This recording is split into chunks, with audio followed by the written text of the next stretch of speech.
That was the one Ready? that I missed. Okay. Afternoon, I'm Ed Bechtel from Bechtel's Pharmacy, and we're doing our monthly diabetes lecture, The Sweet Spot, at the Slatington Library. Today's topic is metabolic syndrome.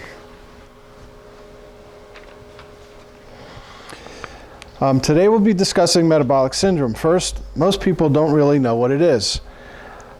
We'll describe the condition and also what health problems are associated with it.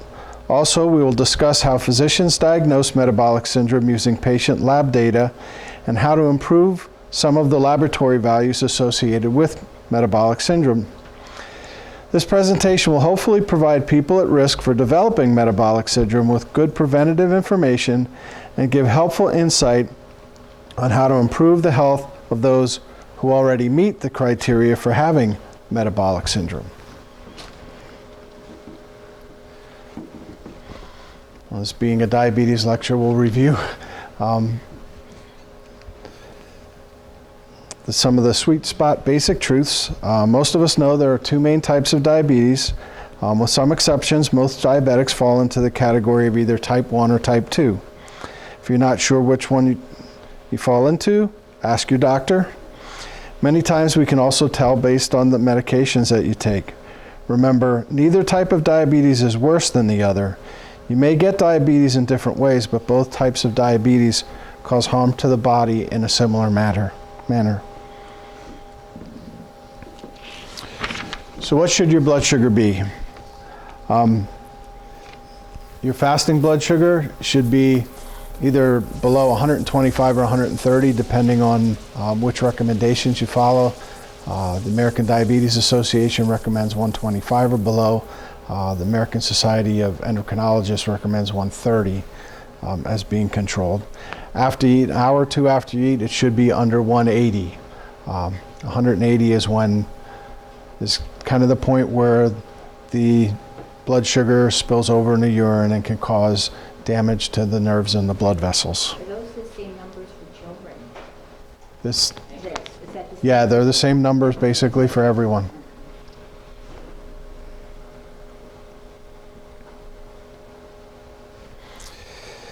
There are three basic ways that we can control blood sugar: diet, exercise, and medications.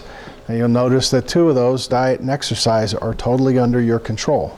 The third one, medications.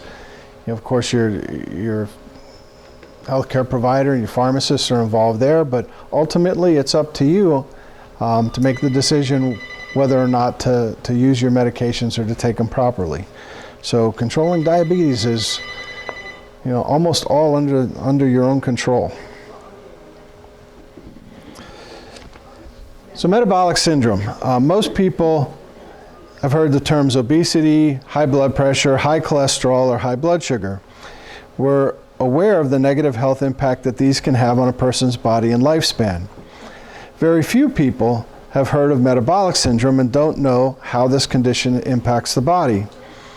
Metabolic syndrome is defined as a group of interrelated risk factors that may predispose someone to developing cardiovascular disease and/or diabetes.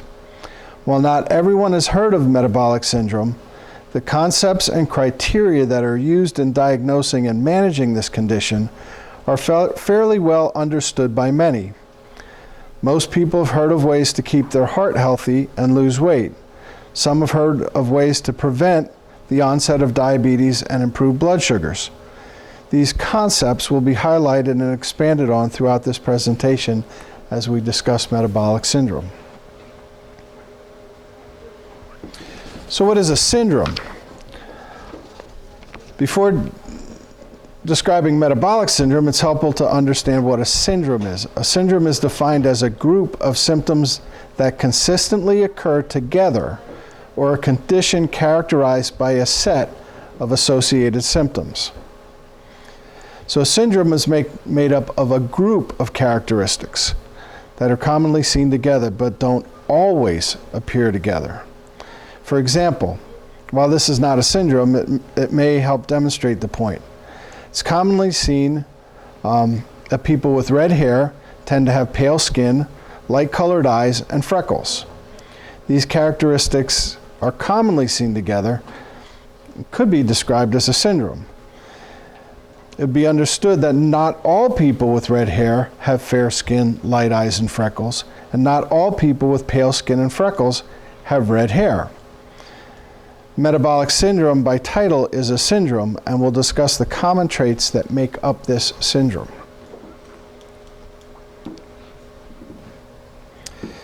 Metabolic syndrome is diagnosed when someone has multiple characteristics that are linked to the development of heart disease and diabetes. These characteristics include high blood sugar, high blood pressure, high cholesterol, high triglycerides, low LDL cholesterol, or the good cholesterol, and central obesity, or having a large midsection. Having characteristics that make up metabolic syndrome or having a diagnosis of metabolic syndrome does not necessarily mean that a person will develop heart disease or diabetes. Having these characteristics just means that heart disease and diabetes are more likely to arise compared to a person who doesn't have these characteristics or have metabolic syndrome. On the other hand, not all people with heart disease or diabetes would meet the qualifications for being diagnosed with metabolic syndrome. So again, metabolic syndrome is a collection of multiple characteristics that may indicate that a person is at higher risk for serious health problems in the future, such as diabetes and heart disease.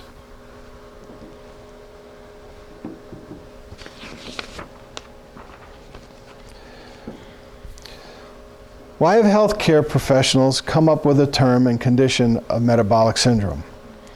Why can't they just look at all the pieces individually and treat these conditions as they arise?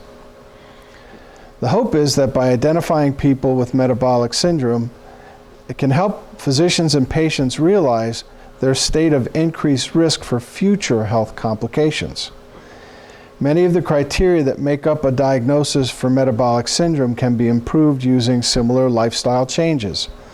Hopefully, if a person is told that they have metabolic syndrome and is warned about the potential health risks, that person can start on a path to improve their health and minimize the risk factors for developing these problems. If a person is diagnosed with metabolic syndrome, a person diagnosed with metabolic syndrome has a 5-fold increase in the risk for developing type 2 diabetes compared to a person without metabolic syndrome. They also have twice the risk of developing cardiovascular disease over the next 5 to 10 years. Identifying people with metabolic syndrome will hopefully indicate to doctors and to the patients themselves that strategies to improve the person's health need to be implemented to prevent additional health problems. As the presentation continues, we'll discuss each of these criteria more specifically and discuss how a person can lower his or her risk of metabolic syndrome.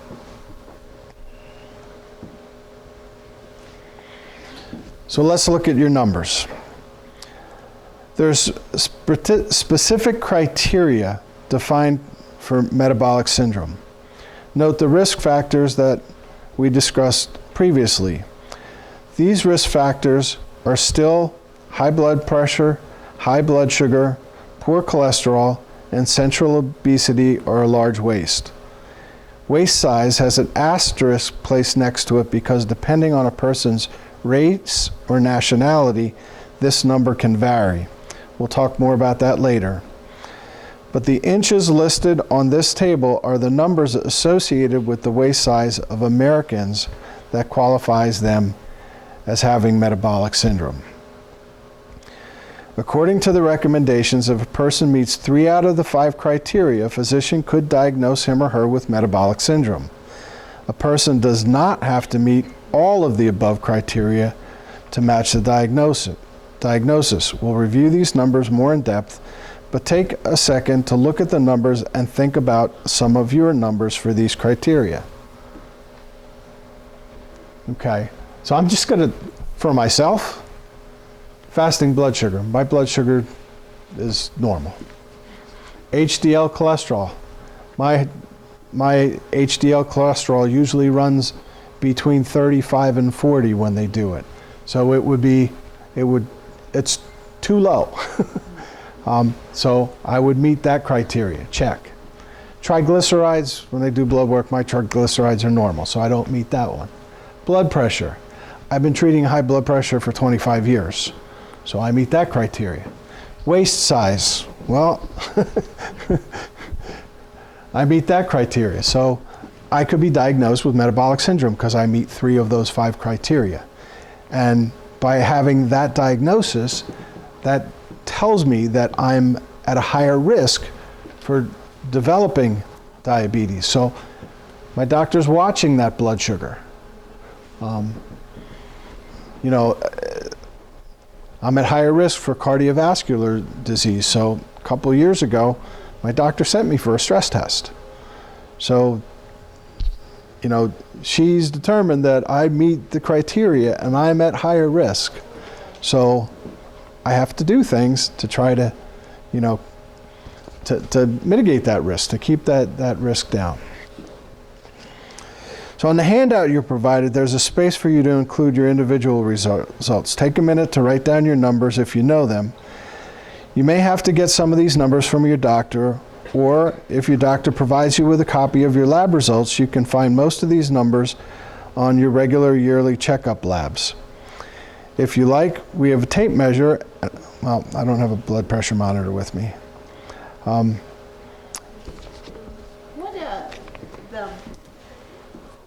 Is it HDL when you go and you check your blood? Your A1C. A1C. A1C. What's your number should be for A1Cs?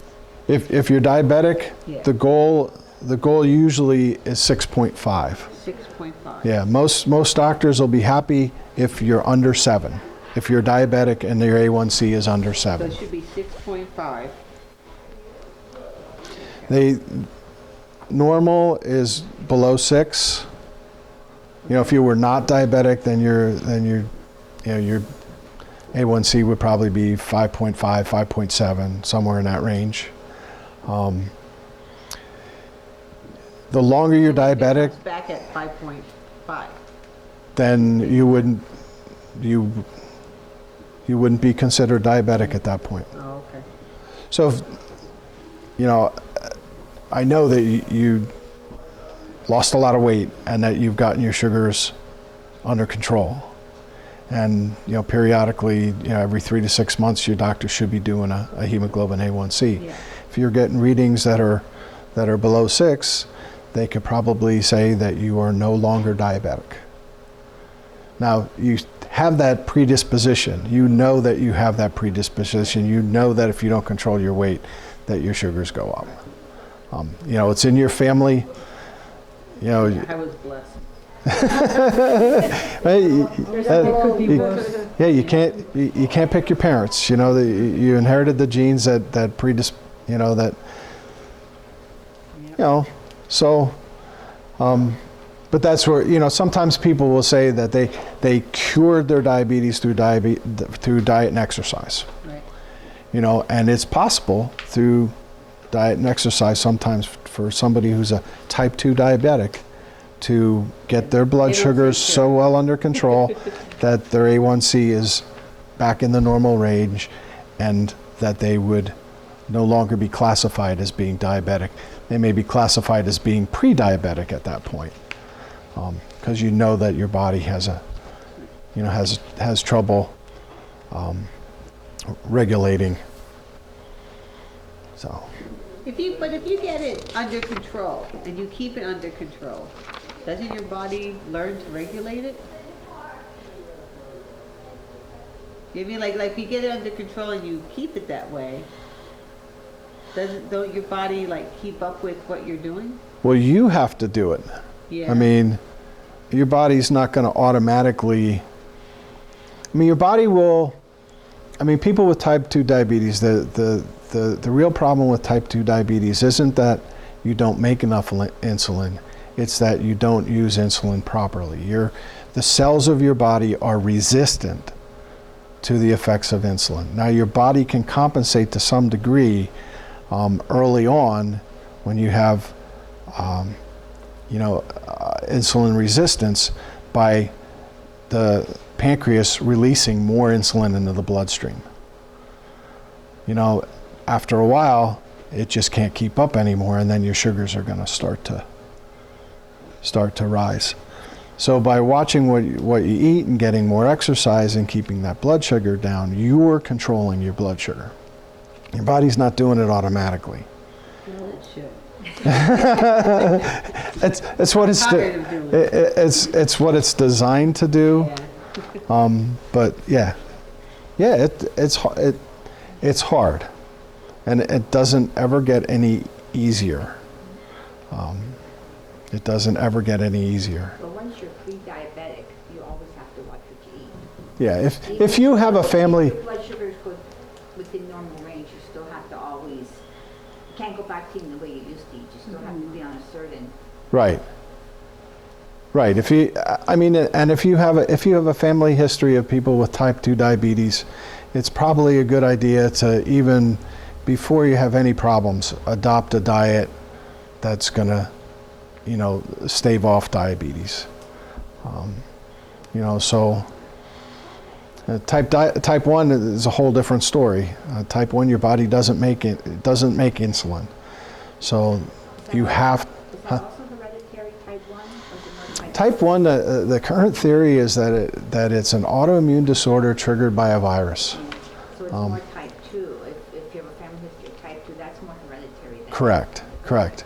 But there's, with type 2, it's a combination of heredity and what we do, our lifestyle. So you might not have a family history of diabetes, but if, like I don't have a family history of diabetes, but I checked 3 of those boxes there. So that puts me at risk. my family history of type 2, but I developed type 1. Yeah, and that probably is totally unrelated to Probably. your family, to the family history. When I Okay. started, I had type 2. When I first was diagnosed, I was considered type 2. And then my pancreas just stopped. Yeah. And I went to type, now I'm considered type 1. Because my pancreas doesn't make insulin at all. Mm-hmm. And they can determine that from a blood test. There's a blood test they can do. Yes. They can tell if it's insulin from your own body or if it's insulin from, by injection. Okay.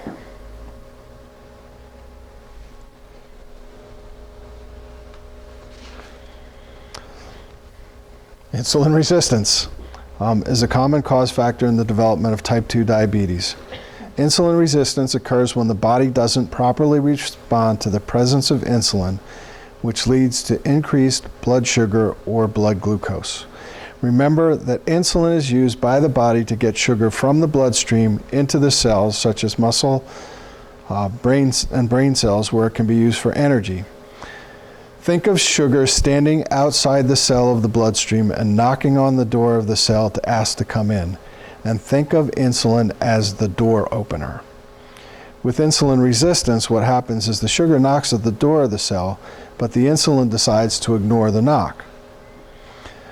More and more sugar will eventually build up in the bloodstream and will continue to knock on the door of the cells. Eventually, after a lot of knocking, insulin will open the door and let the sugar in, but by this time, a person would begin to have high blood sugar and would be at risk for developing diabetes because of the insulin resistance.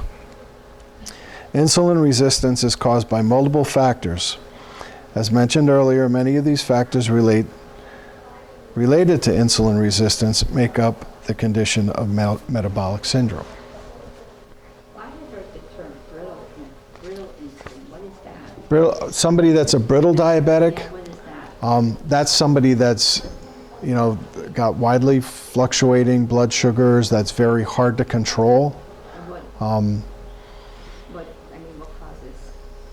causes? Why is one person brittle and another not? That's hard. I don't really know. So that's what that means, though. Like your Yeah. blood sugar's all over the Yeah. And people that are considered brittle diabetics will have to test more often. and make more adjustments with their insulin.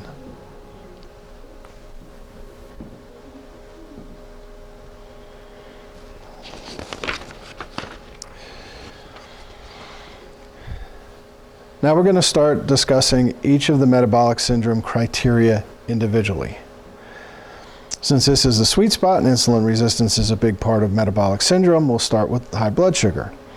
It makes sense that high blood sugar is included in metabolic syndrome because metabolic syndrome is supposed to identify patients at risk for developing diabetes. Naturally, having higher than normal blood sugars would indicate someone's body is trending towards developing diabetes or may already have diabetes. In metabolic syndrome, high blood sugar is further narrowed down to specifically an elevated or impaired fasting blood sugar.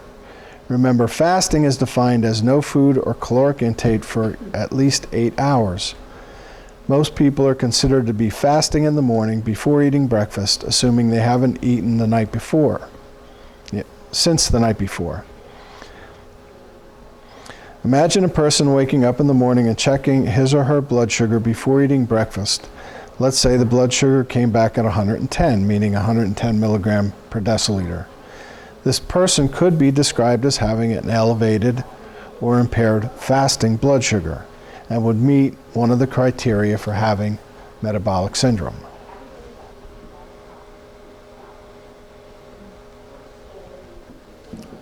At 110. Because it's over 100.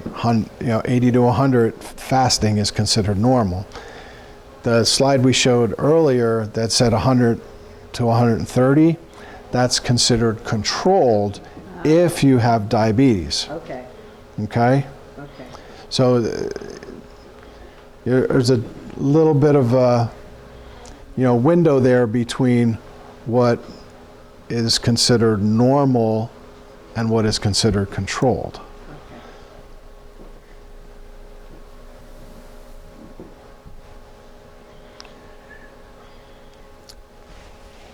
So to prevent high blood sugar, ways to prevent high blood sugar are fairly well known to most health conscious people. It goes back to the three-legged stool approach. A person can decrease his or her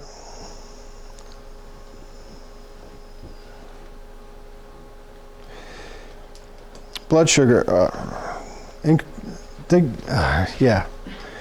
Person can decrease his or her changes of having high blood sugar, also decrease the chances of developing diabetes by making smart food choices, regularly exercising.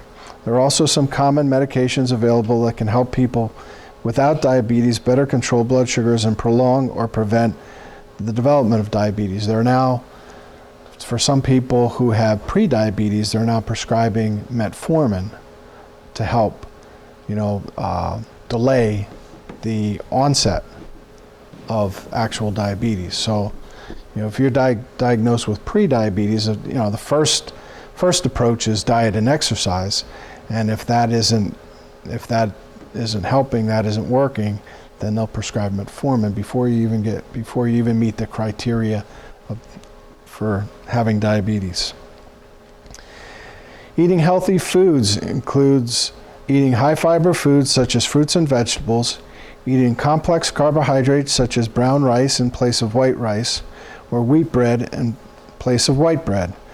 Also, minimizing the amount of simple starches and simple sugars you eat. One of the easiest ways to remove a large amount of sugar from your diet is to cut out sweet drinks such as regular sodas, sweet teas, and juices. Exercising regularly encourages your body to utilize any excess sugar in the bloodstream, burn fat and calories, and improve your body's response to insulin. Exercise increases the likelihood that if sugar knocks on the door of a cell, insulin is more likely to open the door and let the sugar molecule in, so it can be used for energy. This action keeps a person's blood sugar at a normal or near normal level. Some prescription drugs are available that have demonstrated in scientific studies that they can help prevent or at least prolong a person from developing diabetes for years. While it's great that we have such medications available, eating healthy foods and exercising are the best way to prevent diabetes. Not to mention, who wants to get prescriptions, pay for medicines, risk potential side effects when it's relatively free to eat right and increase your physical activity, especially when those methods are more effective?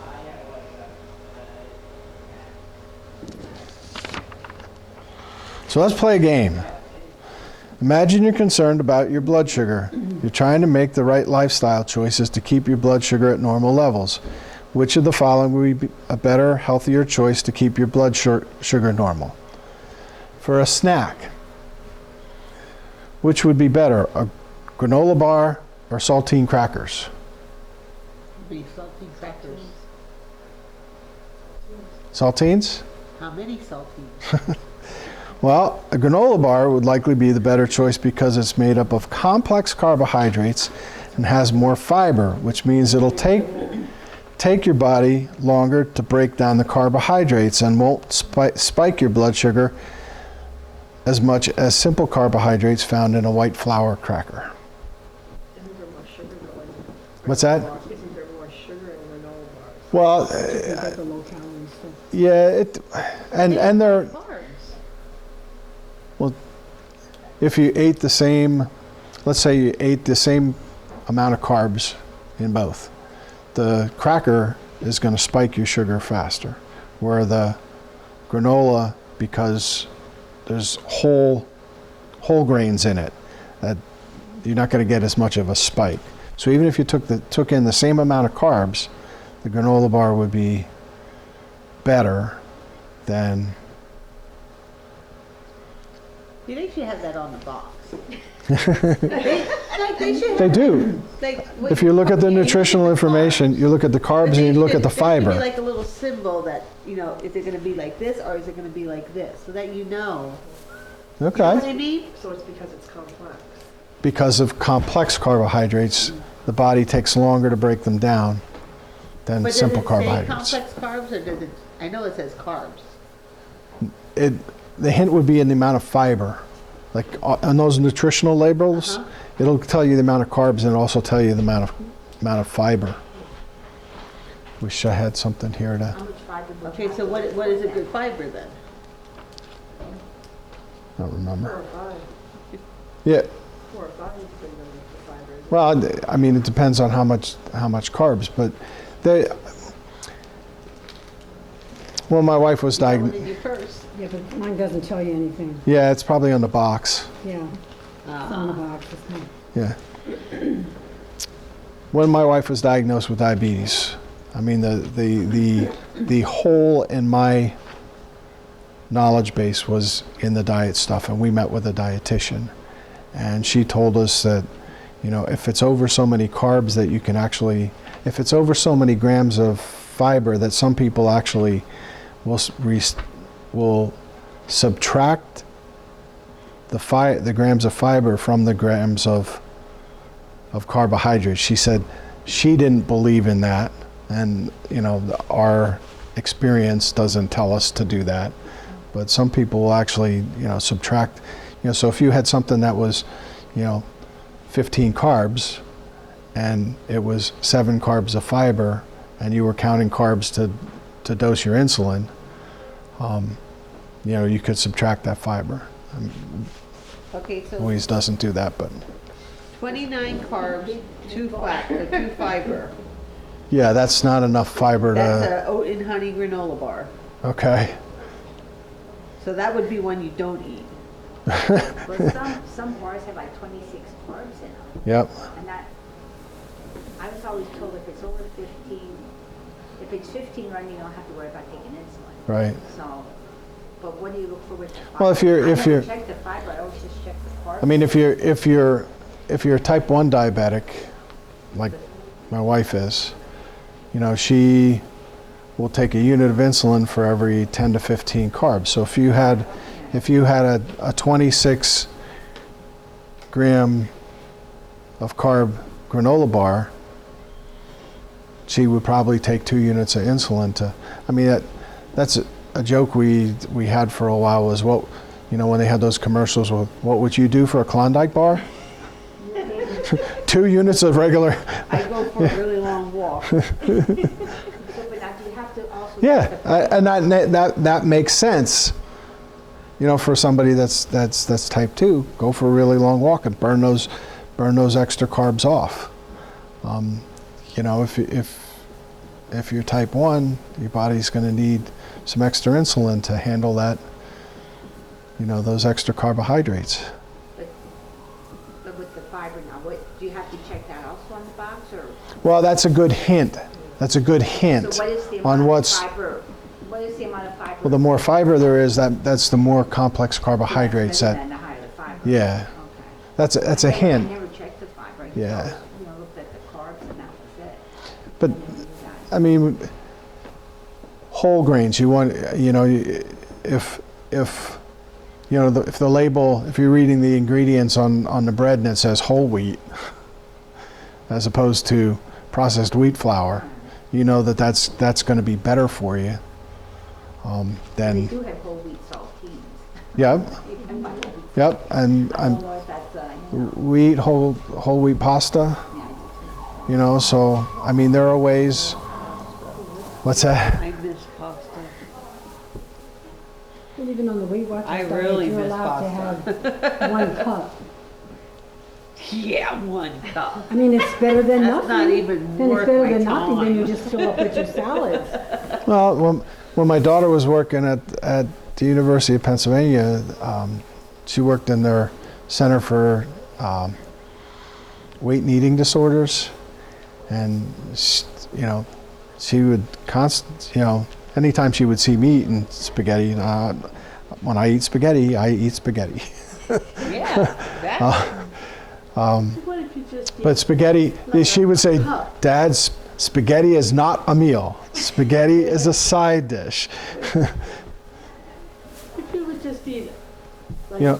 don't eat it all, if you just eat a cup, Yeah. you don't eat this think cup about- every day of the week. Think about the plate method. We talked about that a few months ago. You know, the little quarter of the plate. That's where your carbs should go. I mean, your pasta serving is going to be that little corner. And then your meat serving over here, and then this whole side over here is going to be your see, vegetables. my thing is, okay, it's that little corner, but how high can I make it? I'll stay in the little corner. If you pile it too high, it's going to fall into the other half of the plate. Into the other stuff. I had bought a plate at Wegmans that actually has it divided for you, 3 compartments. Yep. And that Yeah, you always have to be measuring everything. Right. You know, yeah. Yeah. There's lots of aids available that can help you keep your diet in line. It's not easy. No. It's not easy.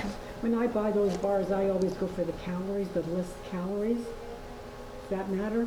I mean, the ones I get are usually 90 calories. Yeah. Some are 160 or more. Well, with the one thing with granola bars you got to watch with some of the brands, there's a lot of fat in them, and fat is packed with calories. I mean, there's 9 calories per gram of fat. There's 4 calories per gram of carbohydrate.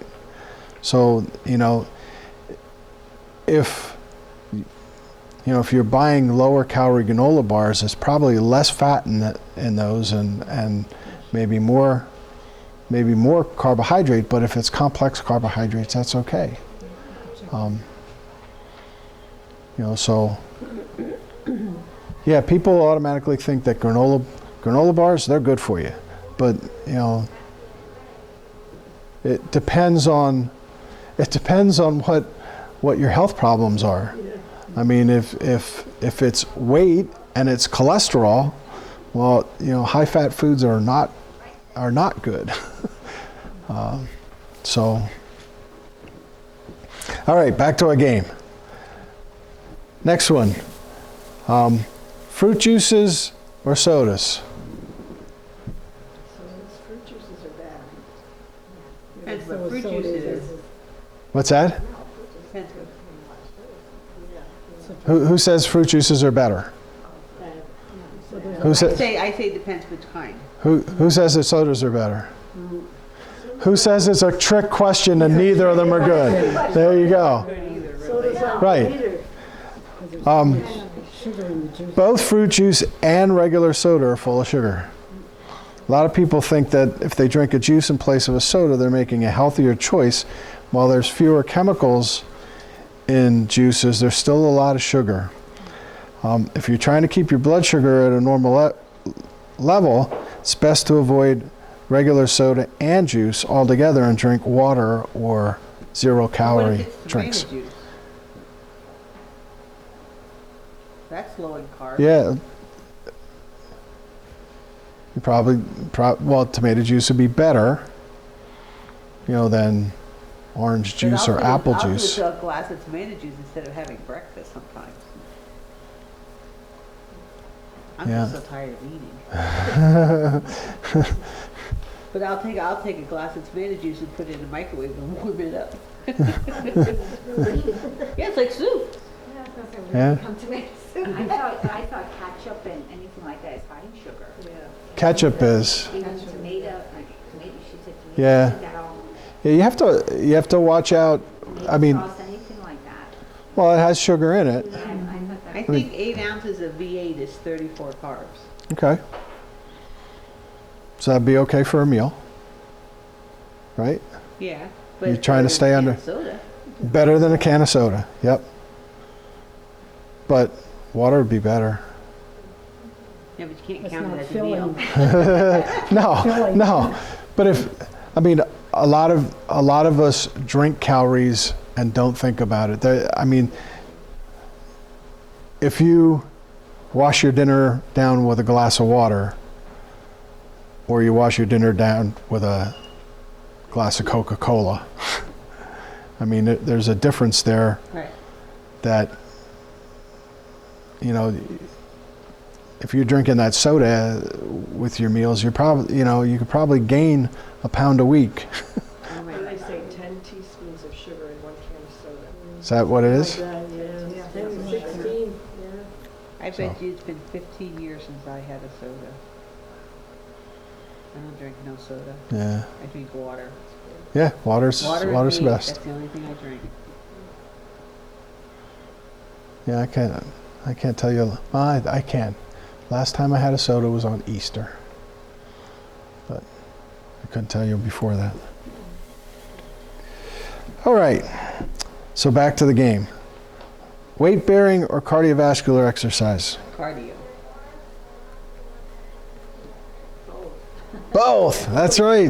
The answer is both. Yeah, but you burn more doing cardio.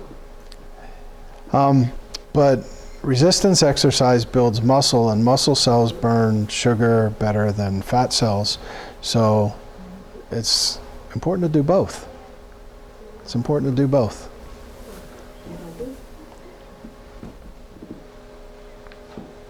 Something nice belonging to the gym. Okay. So on from sugar, and now we're at high blood pressure. Having high blood pressure is also considered in determining if a person has metabolic syndrome, since high blood pressure puts a person at increased risk for developing cardiovascular problems. High blood pressure is often the result of blood vessels in the body not being as elastic as they used to be. The loss of elasticity results in strained blood vessels and increases the pressure of the blood pulsing through the tubes that refuse to expand. Increased pressure on the walls of the blood vessels causes stress in the body and can lead to heart attacks, strokes, poor circulation in the feet, chest pain, and other heart-related problems. Keeping blood pressure down at a normal level is important in preventing these types of heart-related problems. As far as metabolic syndrome is concerned, a person will meet the criteria of having high blood pressure if they have a blood pressure of greater than 130/85, where either the top number is over 130 or the bottom number is over 185. He or she would also meet criteria if on a medication to treat high blood pressure or have a history of having high blood pressure. Like I said, I've been treating blood pressure for half my life. But Is that hereditary also? it can be. You know, both my parents have blood pressure problems, so.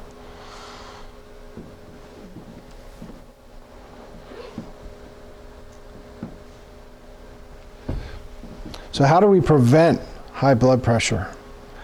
It's going to look very similar to how we prevent high blood sugar. I guarantee you that this is not the last time you'll hear these recommendations either. Above is a list of activities can be performed in order to reach or maintain a proper blood pressure.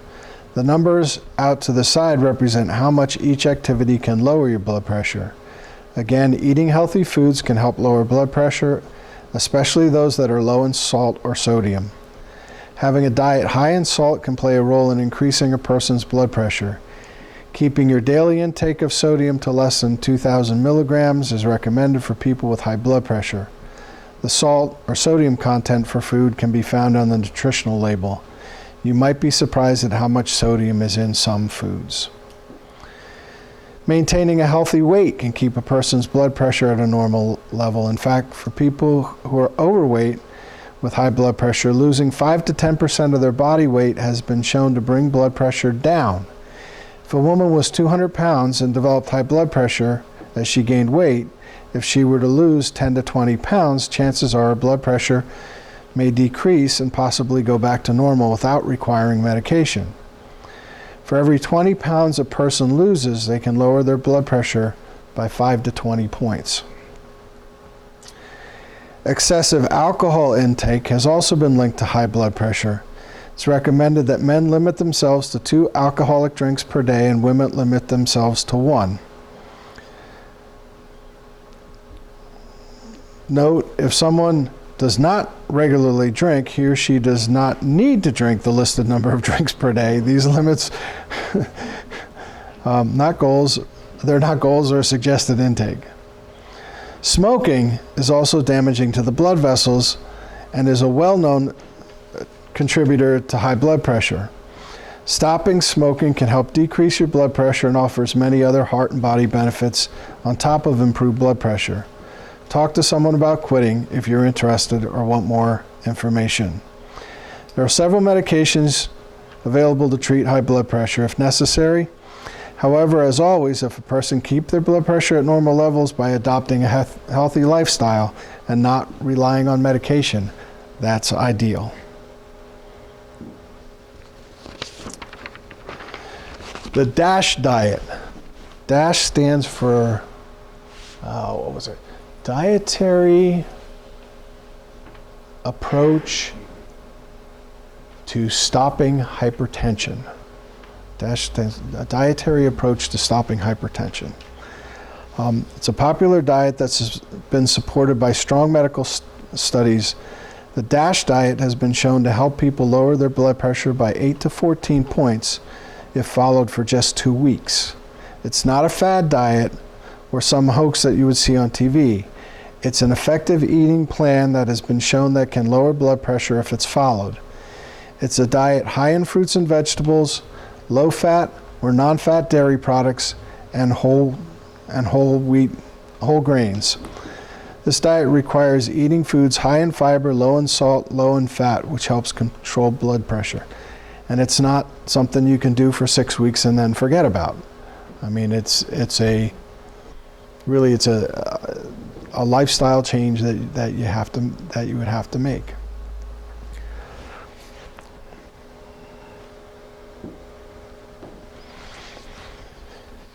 Triglycerides are a type of fat that's found circulating in the blood. Triglycerides are formed in your body when you don't burn the calories you eat, especially if those calories are from carbohydrates or fats. Excess calories or sugars from food turn into triglycerides, which can lead to diabetes and heart problems. This is the reason triglycerides are considered an important factor in diagnosing metabolic syndrome. It's common for people who are developing diabetes or who already have diabetes to have abnormally high triglyceride levels, since this indicates that the person's body is not appropriately using carbohydrates as an energy source. Your body makes triglycerides to store excess energy for the future.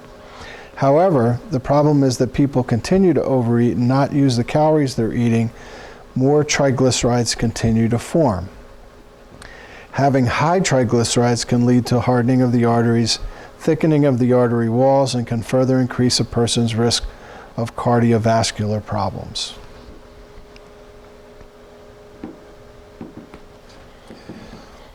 As expected, the ways to naturally lower triglycerides is to lose weight, especially through cutting calories and exercising.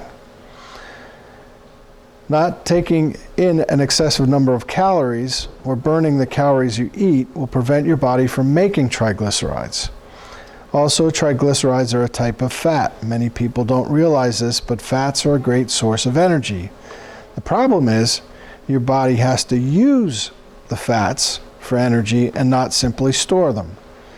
So if your body demands a lot of energy, especially because of exercising, your body will use preformed triglycerides as fuel, and the number of triglycerides floating around your bloodstream will decrease. It's also beneficial to avoid alcohol. People who tend to drink excessive amounts of alcohol typically have very high triglycerides, in the 500 plus range. Remember, we want triglycerides to be 150 or less. Sugary foods are also quickly turned into triglycerides. Eating more complex carbohydrates, such as whole grains, can help decrease triglyceride formation. You starting to see a pattern? Eat right and exercise. There are also medications available to help lower triglycerides. However, getting and keeping triglycerides to less than 150 is most beneficial to the body in preventing disease when it's done through diet and exercise. Some people will need medication to get their triglycerides to the goal level, but continuing to eat properly and be physically active is still important.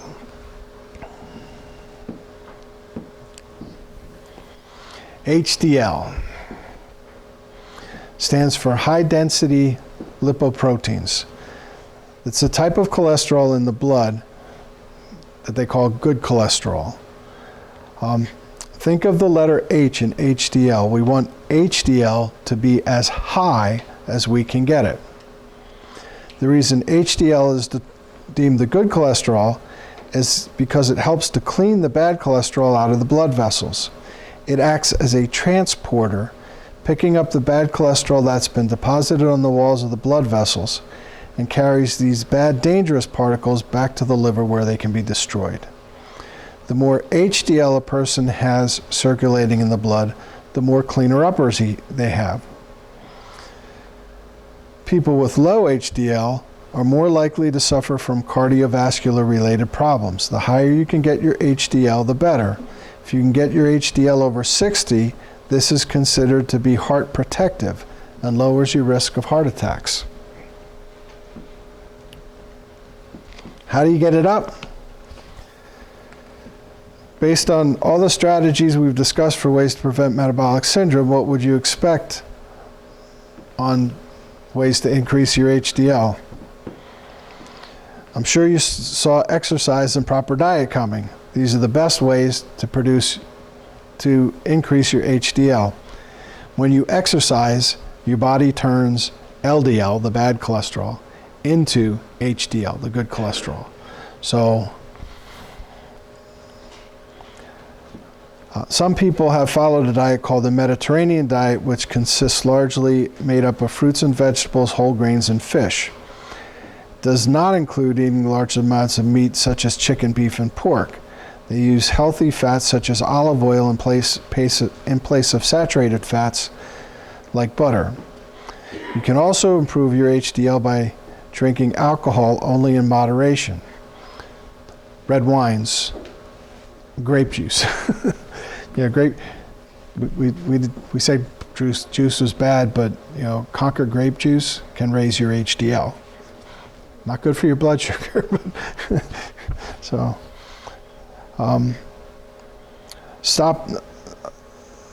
stopping smoking increases your healthy cholesterol that protects your heart. If you quit smoking, and you quit smoking, that also helps your heart. Losing weight can improve your HDL. It's been studied and shown that for every 6 pounds a person loses, they can increase their HDL by 1 point. While there are medications available to increase a person's HDL, these medications are expensive and recently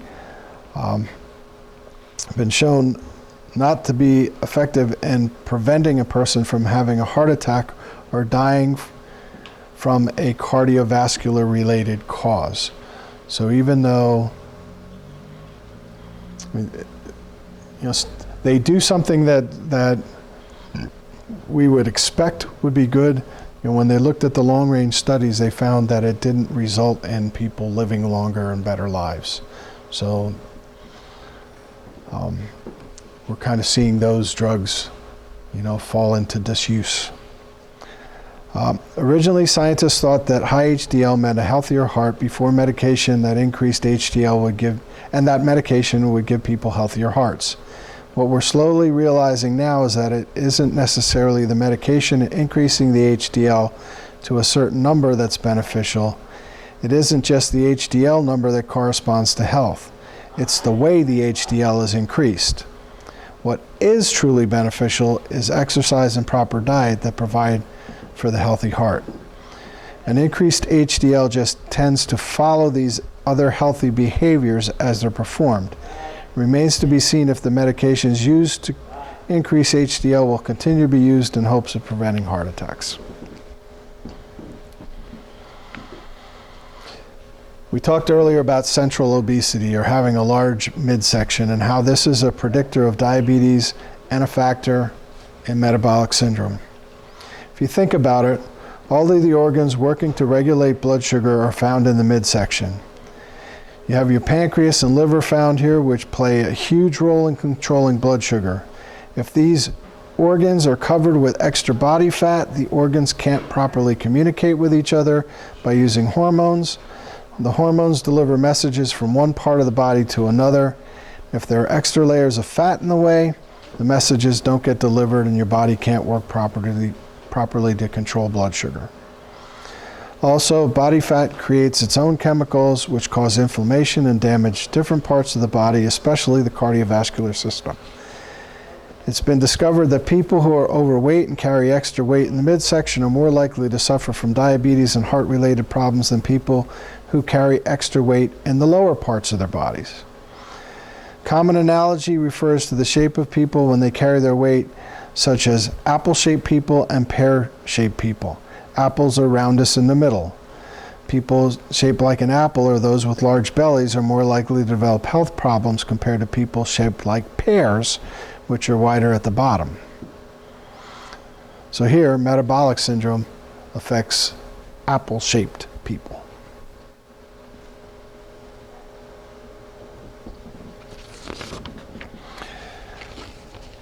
The numbers shown correlate with waist circumference found in people who tend to be classified as obese based on their body mass index. And because different ethnicities have different metabolic rates, there are different waist circumferences for people of different nationalities. In your health, health does discriminate. There are certain races, certain ethnicities that are more at risk of some problems than others. It might not be politically correct, but that's just the way it is. We as Americans have unfortunately been exposed to decades and decades of poor eating habits, and our bodies are more able to handle the stress of a few extra pounds in the midsection compared to other places such as Europeans, who are typically much leaner. That's why our waist circumferences are permitted to be slightly higher than other races or populations. You will notice that people of Asian and South American descent have lower waist circumference allowances. This is because these races, even at normal body weights, are more likely to develop diabetes because of genetic differences. Because they are naturally at a higher risk of diabetes, the qualifications for meeting metabolic syndrome are stricter and lower in order to identify the risk of developing diabetes earlier. So if you're Hispanic and your waist is above 35 inches, it's as bad as being Pennsylvania Dutch and having a waist of 40 inches.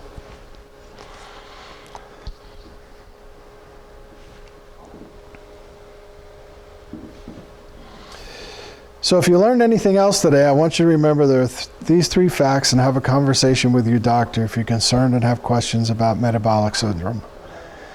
Metabolic syndrome is diagnosed to identify people at risk for developing diabetes and cardiovascular disease.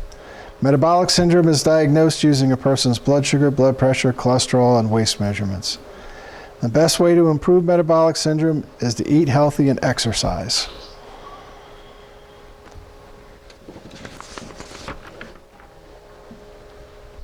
And that was our recipe for this month.